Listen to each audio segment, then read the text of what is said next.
Singapore has approved an updated COVID-19 vaccine that targets current Omicron subvariants, such as the XBB.1.5.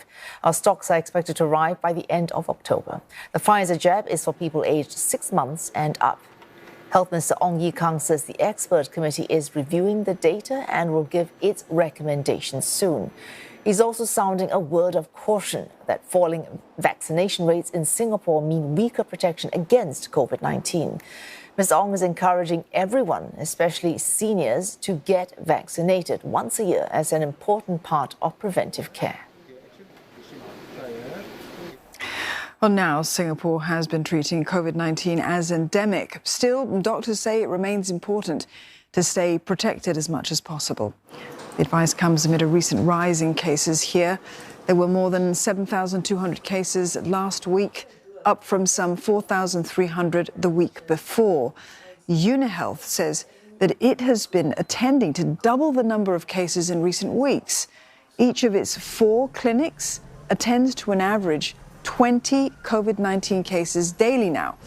Despite the rise, its medical director says the load remains manageable.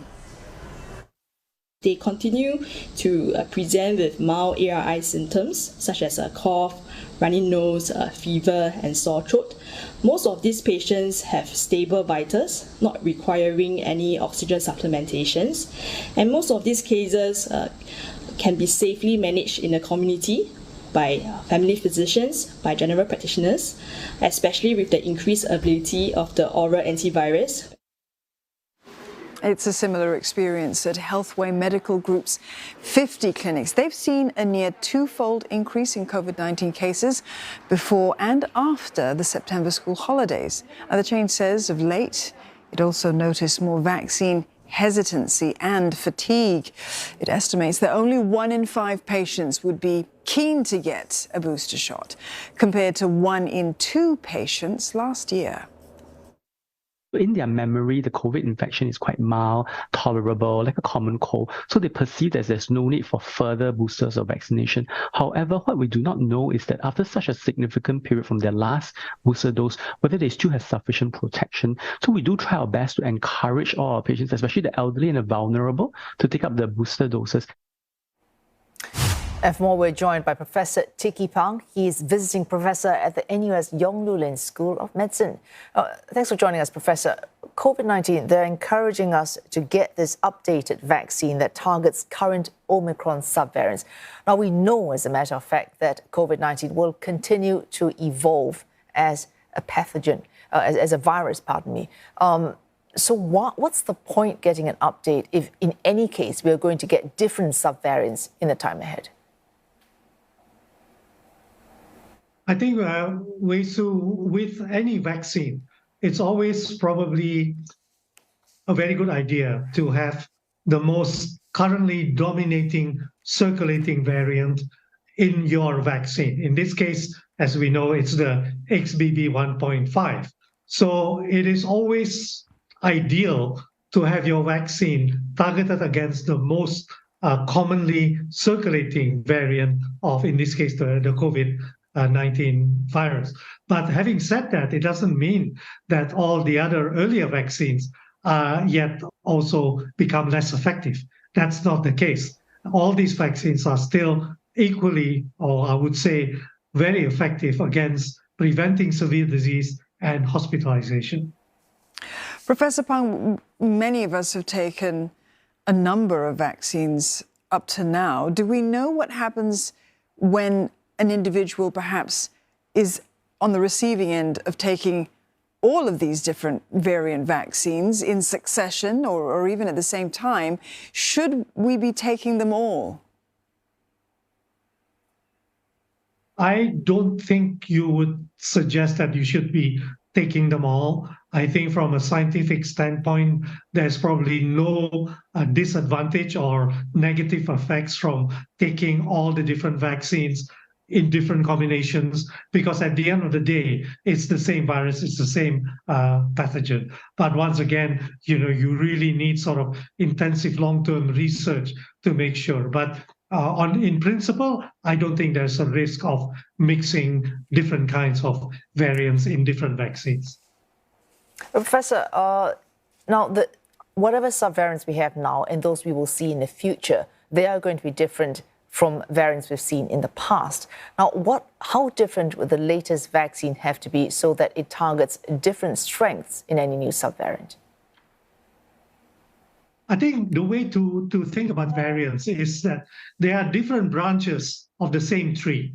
Okay, so they are all very closely related. The difference with the later variants is that they contain many more mutations in the so-called spike protein, and some of those mutations may increase the transmissibility of the virus and maybe cause more severe disease. But that's all theoretical, and so far we have not seen any evidence of that. And as we know, Singapore has a very high coverage of vaccination, perhaps not as high in the elderly and the vulnerable. So overall, I think the overall protection is still very good against severe disease and hospitalization. So like I think Dr. Leong Ho Nam has said this many times, that there's no real cause for concern at this point in time.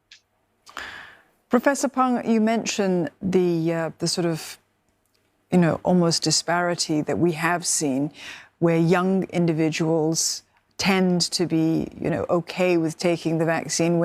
As people get older, the percentage has been less. What is driving that disparity, though? Okay, just my own view. I think amongst the adults, let's say, it's a combination of complacency, vaccine fatigue, and hubris. Complacency and fatigue meaning many have had 3-4 doses of the vaccine. So there's fatigue about going to yet another appointment to get yet another injection. Okay. Hubris is the classical, I think one of your interviewers mentioned this already. It's becoming a mild kind of disease.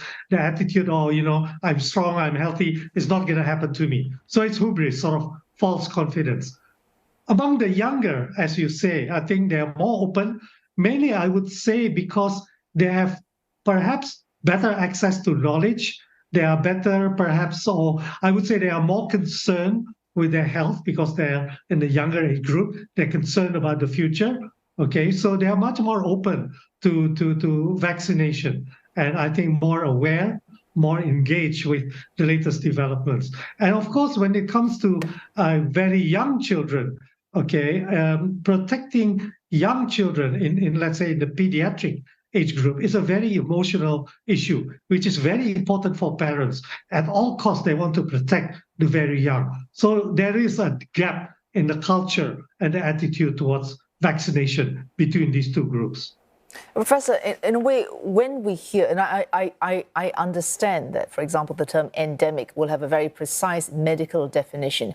But for a layman like myself, you hear, well, COVID-19, we should treat it as if it is an endemic disease. Necessarily, I would tend to get complacent about it because it is something like flu, something we have all the time. So it's hard to tell people to treat it as endemic and then somehow not build up complacency about this particular coronavirus.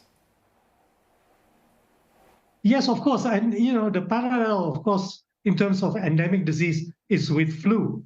Okay. And the complacency to overcome it, it's very much a behavioral issue. Okay. And it's tough to overcome that complacency. And this is where I firmly believe that the GPs, the family doctors, are absolutely crucial in overcoming this complacency. As you know, Healthier Singapore has that perspective of having a family doctor to sort of look after the whole family. They play a very, very important role. Of course, in addition to raising awareness and education.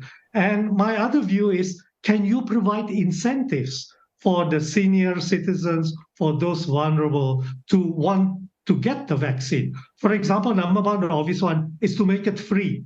Number two, to make it easily accessible through home visits, for example, to those who are reluctant to travel. Can you give them other incentives? Okay, seniors in Singapore above the age of 60 have many benefits around discounts for transportation, for pharmacy sales, for telecommunications, etc., etc. So through a combination of these, could you try to overcome that complacency and hesitancy, especially among the older citizens. You need to be a little bit more innovative and think a bit out of the box to overcome that. But it's absolutely crucial to continue protecting the seniors and the vulnerable against COVID-19 as well as against flu. So you can actually combine the two in terms of trying to say, hey, you as a group need to be protected against these two viruses.